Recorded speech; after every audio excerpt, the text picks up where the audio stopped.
हम लोग का क्लास 10 कंप्यूटर एप्लीकेशन का HTML second images links and tables, ठीक है। तो इस चैप्टर में जो है हमें आज सेकंड सेक्शन बी देखना है। तो यहाँ पे सेक्शन बी के कुछ क्वेश्चंस दिए हुए हैं, तो एक एक करके इन क्वेश्चंस को देखते जा रहे हैं।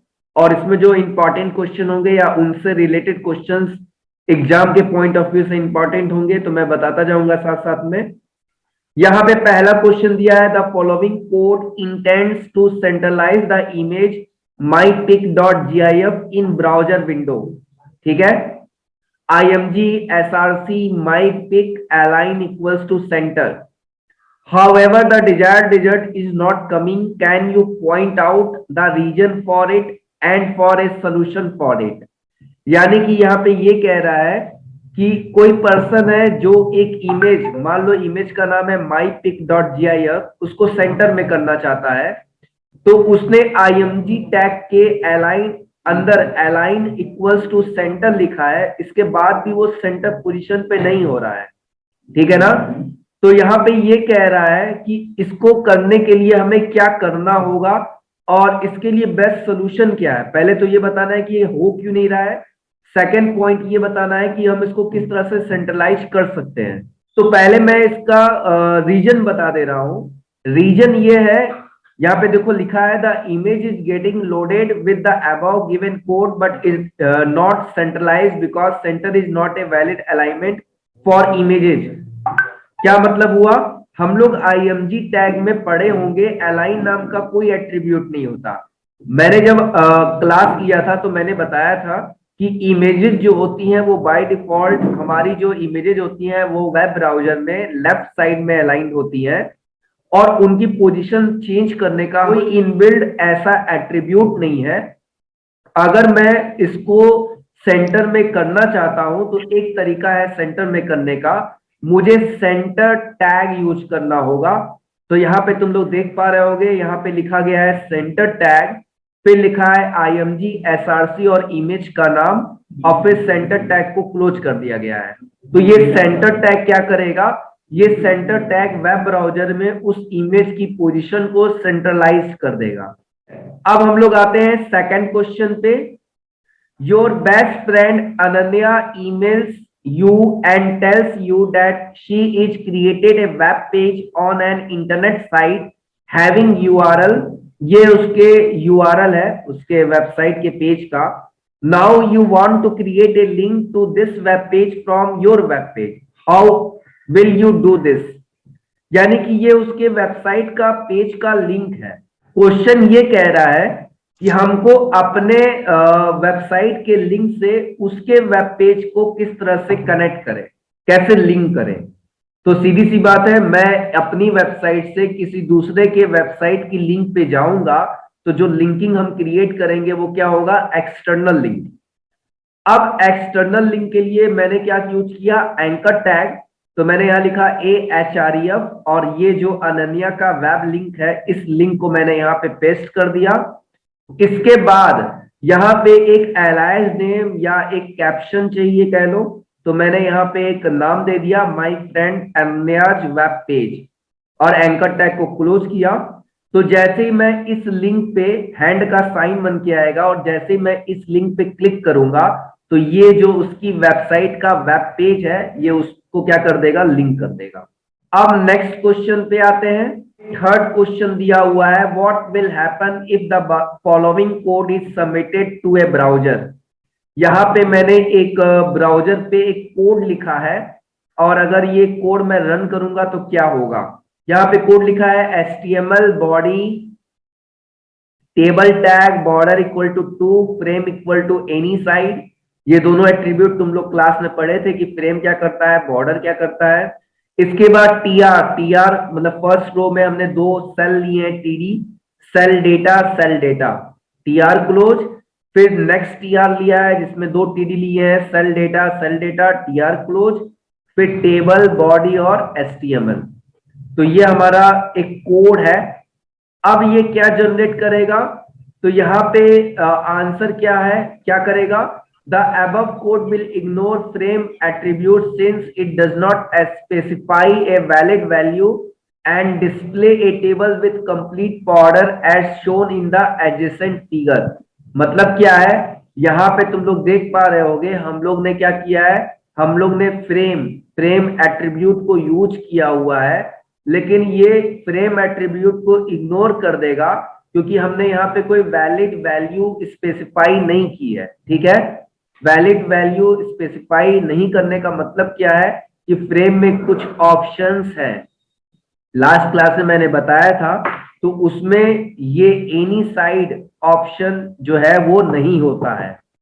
तो जो ऑप्शन होता ही नहीं है अगर हम उसको लिखेंगे तो वो इम्प्लीमेंट ही नहीं होगा, इसलिए बाकी सारा कोड रन करेगा, केवल फ्रेम वाला ये पार्ट रन नहीं करेगा। अब आते हैं नेक्स्ट क्वेश्चन पे। नेक्स्ट क्वेश्चन देखो, बोर्ड के एग्जाम में, टर्म 2 एग्जाम में इस बार जो क्वेश्चंस आएंगे वो क्वेश्चन जो तुम लोग के होंगे वो सब्जेक्टिव बेस होंगे। सब्जेक्टिव बेस का मतलब ये हो गया कि तुम लोग को कोडिंग लिखने के लिए कहेगा इस चैप्टर से, या ये कैसे कह देगा कि लिंकिंग की मीनिंग क्या है, इंटरनल लिंकिंग कैसे क्रिएट करते हैं, इसको एग्जाम्पल के थ्रू समझाओ, या ये एक एग्जाम्पल के तौर पे ये कह सकता है कि तुम्हारा एक फ्रेंड है अमित और उस फ्रेंड को अपनी वेबसाइट से सीबीएसई की वेबसाइट को लिंक करना है, लिंक करने के लिए सीबीएसई की वेबसाइट का यूआरएल ये है और इसको तुम किस तरह से लिंक करोगे, इसका कोड लिखो। कुछ इस तरह के क्वेश्चन होंगे जो सब्जेक्टिव बेस होंगे। तो तुम्हें इस बार कोडिंग पे बहुत अच्छे से पकड़ रखनी होगी, साथ ही साथ तुम्हें ये भी करना होगा कि तुम जो भी कंटेंट राइट कर रहे हो वो स्कोरिंग कंटेंट हो, मतलब तुम्हारा फॉर्मेट एकदम सही होना चाहिए कि कितने मार्क्स में क्वेश्चन पूछा है और उस मार्किंग के लिए हमें क्या क्या लिखना होगा। तो वो एग्जाम से पहले मैं बताऊंगा कि इसको किस तरह से करना है। फिलहाल अभी हम नेक्स्ट क्वेश्चन पे आते हैं। क्वेश्चन है what for all row span col span attributes used. Row span col span जो एट्रीब्यूट है उसको हम किस तरह से यूज करेंगे।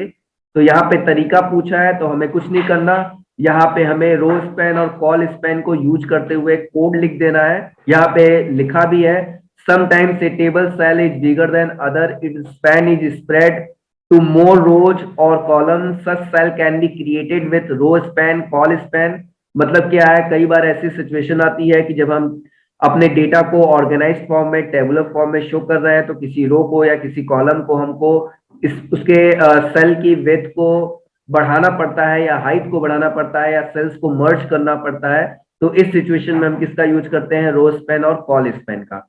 इसकी कोडिंग कैसे लिखेंगे ये भी देख लेते हैं। तो उसकी कोडिंग राइट करने के लिए हमें क्या करना होगा, HTML देन बॉडी। अब देखो यहाँ पे तुम लोग हेड और टाइटल भी लिख सकते हो, क्योंकि ये एक आउटलाइन के तौर पे बता रहा है, तो यहाँ पे हेड टाइटल नहीं लिखा है, लेकिन मैं यही कहूंगा कि तुम लोग जब भी कोई प्रोग्राम बनाना तो उसमें हेड और टाइटल जरूर मेंशन करना। तो यहाँ पे लिखा है हेड बॉडी टेन टेबल। अब यहाँ देखो लिखा है बॉर्डर, फिर first row tr then td align equal to centre, row span equal to 2, col span equal to 2, फिर यहाँ पे एक वैल्यू ले लिया a 1 2, फिर tr क्लोज, फिर नेक्स्ट tr 3 4 td में। तो ये मैंने ऑलरेडी एग्जांपल तुम लोग को बताया है, तुम लोग बुक का कोई भी एग्जांपल या हमने जो प्रोग्राम में बनाया है तुम लोग उसको भी देख सकते हो। जब इस कोड को तुम लोग रन करोगे तो रन करने पे यहाँ पे तुम लोग देख पा रहे होगे इस कोड के थ्रू कुछ इस तरह का आउटपुट आएगा, जिसमें यहाँ पे पहले रो के पहले सेल में ए लिखा होगा और ये दो ब्लॉक यहाँ पे क्या होगा, मर्ज होगा। सेम ऐसे ही ये हो गया 1 2, ये हो गया 3 4, सेम ऐसे यहाँ देखो सी और डी। तो कुछ इस तरह का यहाँ पे आउटपुट जनरेट होगा। तो इस तरह के प्रोग्राम तुम लोग बहुत अच्छे से कर लेना। बोर्ड के एग्जाम में जो है इस बार इस तरह के क्वेश्चंस बहुत ज्यादा आएंगे कि what are table section. Table section का मतलब क्या होता है, तो मैंने क्लास में बताया था कि टेबल के सेक्शन का मतलब ये होता है कि हम टेबल को जो है हम 3 पार्ट में डिवाइड कर सकते हैं, उसका हेडर, बॉडी और फुटर। ठीक है, यहाँ पे लिखा भी हुआ है in an HTML table there may be 1 or more rows comprising the header row, they may be many rows focusing the table body and many rows depicting the table footer. If these are to be rendered in different manners, table section can be created। यानी table के हम section को create कर सकते हैं। बहुत सारे ऐसे रो होंगे जो हेडर पार्ट को डिनोट करता होगा, बहुत सारे ऐसे रो होंगे जो फूटर पार्ट को डिनोट करता होगा, कुछ मेन कंटेंट यानी बॉडी पार्ट को डिनोट करता होगा। तो हम इसके सेक्शन बना सकते हैं। सेक्शन बनाने के लिए हम टी हेड, टी बॉडी और टी फुट का यूज करेंगे। टी हेड मतलब टेबल हेडर, टी बॉडी मतलब टेबल बॉडी सेक्शन और टी फुट मतलब टेबल फुटर सेक्शन। यहाँ पे नेक्स्ट क्वेश्चन दिया हुआ है, consider the following HTML statement, body bg color equals to blue, a link equals to red, v link equals to yellow. In the above statement what do you mean by a link and v link? यहाँ पे a link और v link का मतलब क्या है? तो अब सबसे पहले तो मैं तुम लोग को ये बता दे रहा हूँ कि इन दोनों का फुल फॉर्म क्या होता है। ए लिंक का मतलब होता है एक्टिव लिंक और वी लिंक का मतलब होता है विजिटेड लिंक। यहाँ पे तुम लोग देख भी पा रहे होगे, यहाँ पे इसका फुल फॉर्म लिखा हुआ है, मैंने क्लास में ही बताया था कि जब हमारा हाइपरलिंक जो होता है वो एक्टिव होता है, जब माउस का कर्सर उसके ऊपर लेके जाते हैं तो उस सिचुएशन में उसका कलर जब चेंज होता है तो वो ए लिंक एट्रीब्यूट को शो करता है। और जब हम उस हाइपरलिंक पे क्लिक कर देते हैं और क्लिक होने के बाद जब हमारा हाइपरलिंक का कलर चेंज होता है तो वो जो होता है वो वी लिंक एट्रीब्यूट के थ्रू होता है। अब इसके लिए यहाँ पे एक कोड लिखा हुआ है। इस कोड में क्या कर रहा है, इस कोड में ये कर रहा है कि जो एक्टिव हाइपरलिंक है ए लिंक उसका कलर रेड ले रहे हैं और जो हमारा विजिटेड है उसका ले रहे हैं येलो। तो यहाँ पे एक छोटा सा कोड लिखा हुआ है। तो यहाँ पे HTML है, हेड है, टाइटल है, हेड क्लोज है, बॉडी है, टेबल बॉर्डर 1 दिया हुआ है, TR में स्टार्टिंग के हेडिंग्स दिए हैं, column 1, column 2, column 3, then TR close, next TR, then TD, row span, 2 row को मर्ज कर रहे हैं, 2 सेल को। इसके बाद यहाँ पे तुम लोग देख पा रहे होगे TD में जेड है, फिर TR क्लोज है, फिर नेक्स्ट TR है। इस तरह से ये कोड लिखा हुआ है। From the above 4 sample table identify which will be created by the above code। अब ये जो कोड लिखा हुआ है ना, इस कोड को आइडेंटिफाई करके हमें ये बताना है कि क्या आउटपुट आएगा। यहाँ पे ये कोडिंग लिखी है और ये बता रहा है कि इस कोडिंग के बेस पे हमें ये बताना है कि इसमें से कौन सा आउटपुट होगा। अब देखो यहाँ पे इसको आइडेंटिफाई करने का बहुत सिंपल तरीका है, ठीक है ना। देखो क्या तरीका हो सकता है आइडेंटिफाई करने का। तुम लोग यहाँ पे देख पा रहे होगे जो थर्ड रो है, लास्ट वाला रो, इसमें कॉल स्पैन कितने सेल को मर्ज किया है? 3। यानी आउटपुट में वो आउटपुट होना चाहिए जहां पे लास्ट सेल में 3 सेल मर्ज हो। तो यहाँ पे तुम्हें कोई ऐसा सेल दिख रहा है जिसमें लास्ट में 3 सेल मर्ज है? सी वाले में सी, ठीक है। देखो अब तुम्हारे बुक में जो आंसर दिया है ना वो डी दिया हुआ है, जबकि डी का तुम आउटपुट देखोगे ना तो डी का तुम आउटपुट देखोगे तो यहाँ पे देखो, यहाँ पे ये मर्ज नहीं है, सी मर्ज है। तो अब तुम नीचे से देखोगे तो तुम्हें सी लगेगा, लेकिन जब इसके ऊपर आओगे तो यहां तुम लोग देखोगे यहाँ पे लिखा है TD row span equals to 2 double triple A X. यहां पे देखो ये डी में मर्ज किया हुआ है, ठीक है। तो इसके हिसाब से सी भी नहीं हुआ। देखो ए और बी तो होने का मतलब ही नहीं है।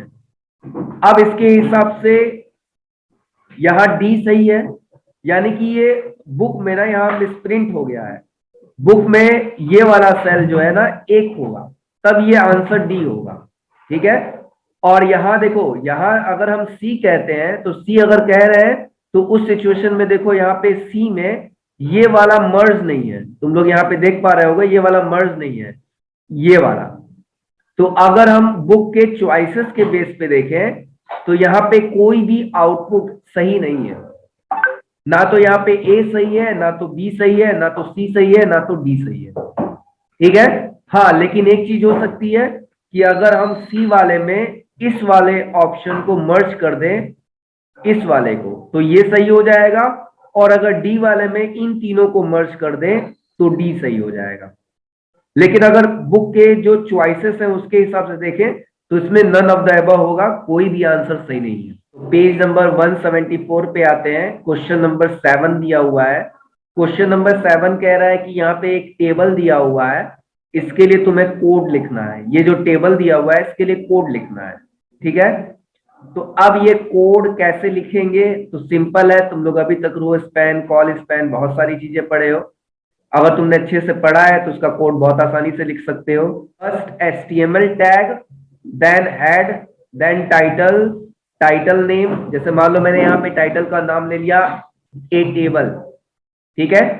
फिर title close, head close, body close, body open, table border equal to 1। यहाँ बॉर्डर इक्वल टू 1 भी ले सकते हो, बॉर्डर इक्वल टू 3 भी ले सकते हो। बहुत डार्क मत लेना, तुम्हारे आउटपुट पे डिपेंड करेगा। जब तुम्हें आउटपुट देख लेना उसकी लाइंस कैसी हैं, बॉर्डर लाइन कैसी है। अगर बॉर्डर लाइन बहुत ज्यादा डार्क होगी तो तुम 5 या उससे ज्यादा ले सकते हो, लाइट होगी तो तुम लोग 5 से कम ही लेना, मतलब 2-3 ले लेना। इसके बाद देखो पहला क्या कर रहा है, सबसे पहले हमें हेडिंग लेनी है, ठीक है ना। तो यहाँ पे देखो TR नहीं लिखा है, यहाँ पे हमको पहले TR लेना पड़ेगा ना, यहाँ पे लेना पड़ेगा TR, TR मिसिंग है, ठीक है। तो यहाँ TR लेंगे, देखो यहाँ TR क्लोज तो किया है लेकिन TR लिया नहीं है, शायद ये मिसिंग है, इसको सही कर लेना। तो यहाँ पे TR लेंगे, TR के अंदर फर्स्ट हेडिंग है TH, और यहाँ पे रो स्पैन कितने हैं, कितने कॉलम्स को हम मर्ज कर रहे हैं, 5 को, और सबका अलाइनमेंट क्या है, सेंटर है, जिसमें क्या लिखा है, अल्फा। तो यहाँ पे तुम लोग देख पा रहे होगे, ठीक है, 1 2 3 4 5। तो यहाँ पे कितने को मर्ज कर दिया, यहाँ पे देख पा रहे होगे 5। सेम ऐसे ही इस TH को क्लोज किया, फिर लिखा कॉल स्पैन 5 बीटा। अब यहाँ देखो बीटा है, ठीक है। तो यहाँ रो को ऐड करना था तो हमने रो स्पैन लिया, अब कॉलम्स को ऐड करना है, कॉल स्पैन लिया, यहाँ पे 5। तो 1 2 3 4 और 5। समझ में आ रहा है ना। Yes sir. Yes sir.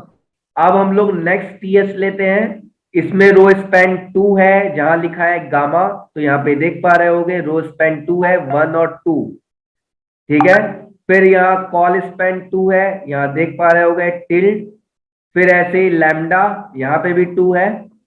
फिर ऐसे ही यहाँ नीचे वैल्यू है, तो यहाँ TD लिया होगा, यहाँ बुक में TH लिया हुआ है शायद, हाँ TH लिया है। तुम लोग चाहो तो उसको TD भी ले सकते हो, कोई जरूरी नहीं है TH लेना। TH लोगे तो वो डार्क यानी बोल्ड होके शो करेगा। तो अपना आउटपुट देख लेना, अगर आउटपुट डार्क होगा तो तुमको TH लेना है, अगर आउटपुट डार्क नहीं होगा, केवल alpha beta gamma theta lambda यही सब डार्क हो, तो ये सब डार्क हो तो केवल इनको TH में लेना, 1 2 3 4 को TD में लेना। इस तरह से तुम लोग कोडिंग कर सकते हो, ठीक है ना। अब हम लोग स्टार्ट करते हैं section C, application oriented programs. यहाँ पे एक वेब पेज दिया हुआ है, यहाँ पे कुछ सिंबल बने हैं PQ, देख पा रहे होगे तुम लोग। यहाँ पे कह रहा है कि यहाँ से इनसे रिलेटेड कुछ क्वेश्चंस पूछे हुए हैं। जैसे पहला क्वेश्चन ये पूछ रहा है यहाँ पे कि the button at P is, ये जो बटन है वो क्या है। कुछ चॉइस दी है, ये एक लिंक है, बुकमार्क है, सर्च इंजन है, या एक ईमेल एड्रेस है। तो अगर तुम लोग ने अभी तक क्लासेस प्रॉपरली अटेंड की है तो तुम लोग को इतना तो पता होगा। तुम लोग ये इसको इस तरह से देखो कि क्या नहीं हो सकता। तो एक ईमेल एड्रेस नहीं है, क्योंकि ईमेल एड्रेस का मतलब होता है @ सिंबल के थ्रू डोमेन का नाम होता है या यूजर नेम होता है, तो ईमेल एड्रेस तो है नहीं। सर्च इंजन हो नहीं सकता क्योंकि ये कोई गूगल याहू तो है नहीं, ना ही उनका यहाँ पे एड्रेस लिखा हुआ है, तो ये सर्च इंजन भी नहीं हो सकता। अब ये या तो हो सकता है बुकमार्क और या तो हो सकता है लिंक। बुकमार्क होता तो ये पेज बहुत लंबा होता और हमें कहीं जंप करने के लिए कहता। यहाँ पे एक ही पेज है और उसी में सब कुछ है। और यहाँ पे अगर तुम लोग इस वेब पेज को सही तरीके से देखोगे तो यहाँ पे दिया भी हुआ है कि यहाँ पे कुछ लिंक्स बने हुए हैं, जैसे walking for fitness, places and routes, local interest, where to stay, contact us. तो जैसे जैसे हम इन पे क्लिक करेंगे एक अलग पेज ओपन होगा, यानी ये सब क्या है, एक्सटर्नल लिंक है, यानी ये कोई बुकमार्क नहीं है, ये क्या है, लिंक है, ठीक है, ए लिंक है। Page number 175। अब कुछ और क्वेश्चन इसमें पूछ रहा है, the user has bookmark this web page, this means the web page can be. तुम लोग में से बहुत सारे लोग नेट सर्फिंग करते होंगे और वहां पे एक ऑप्शन आता होगा बुकमार्क का। तो अगर हम किसी वेबसाइट के URL को बुकमार्क करते हैं तो उससे क्या फायदा होता है। यहाँ पे कुछ क्वेश्चन दिया हुआ है, हम उसको प्रिंट कर सकते हैं used as an email address, हम as a email address use कर सकते हैं। एक्सेस विथ स्पेशलिस्ट इक्विपमेंट, कोई स्पेशल इक्विपमेंट या डिवाइस का यूज कर सकते हैं। तो देखो यहाँ पे ये तो हो नहीं सकता, पहली चीज। ईमेल एड्रेस हम यूज करते नहीं है तो ये होगा नहीं। प्रिंटिंग के लिए हमें बुकमार्क करने की जरूरत नहीं है, तो राइट आंसर क्या है? Easily located during future sessions on the internet. Internet पे अगर उस वेबसाइट को हमें आसानी से ओपन करना है तो बुकमार्क के थ्रू हम उसके एड्रेस को डायरेक्टली ओपन कर सकते हैं। तो राइट आंसर क्या है? फोर्थ। इसके बाद यहाँ पे Yes, sir. नेक्स्ट क्वेश्चन दिया हुआ है, the picture at Q could be copied from a printed photograph and placed to this web page using a। अच्छा ये बताओ, अगर मुझे किसी फोटो को कॉपी करना हो और उसको वेब पेज पे लगाना हो एज ए सॉफ्ट कॉपी, तो सिंपल सी बात है, ये कॉन्सेप्ट बहुत बेसिक कोर कॉन्सेप्ट है कि अगर मुझे किसी इमेज को अपलोड करना है सॉफ्ट कॉपी के फॉर्म में, तो माइक्रोफोन तो हो नहीं सकता क्योंकि वो तो आवाज के लिए होता है। ब्राउजर हो नहीं सकता क्योंकि इससे हम नेट सर्फिंग करते हैं। कलर प्रिंटर के थ्रू हम हार्ड कॉपी निकालते हैं, वेबसाइट पे उसको अपलोड तो कर नहीं सकते। तो राइट आंसर क्या होगा? स्कैनर। अब यहाँ पे नेक्स्ट क्वेश्चन दिया हुआ है, डी क्वेश्चन दिया हुआ है, to view this web page on the internet the user needs. User को क्या जरूरत है किसी लिंक को, वेबसाइट के या वेब पेज के लिंक को इंटरनेट पे हमें ओपन करना है, तो किसी वेबसाइट के लिंक को हम कैसे खोलते हैं? एमएस वर्ड से खोलते हो? एमएस वर्ड से नहीं खोलते। क्या किसी ग्राफिक एप्लीकेशन से खोलते हैं? पावर पॉइंट या इन सबसे, या फोटोशॉप, इन सबसे खोलते हैं? ये भी राइट आंसर नहीं है। क्या किसी वेबसाइट को किसी ईमेल एड्रेस से खोलते हैं? ये भी गलत आंसर है। यानी कि किसी भी वेबसाइट के लिंक को अगर हमें खोलना हो तो हम किससे खोलेंगे? वेब ब्राउजर से। जैसे हम लोग HTML की कोडिंग करते हैं तो उसको रन किस पे करते हैं? इंटरनेट एक्सप्लोरर पे, माइक्रोसॉफ्ट एज पे, गूगल क्रोम पे, ओपेरा पे, मॉजिला फायरफॉक्स पे। बहुत सारे ऑप्शन है, बहुत सारे ब्राउजर हैं, हम किसी भी ब्राउजर का यूज कर सकते हैं।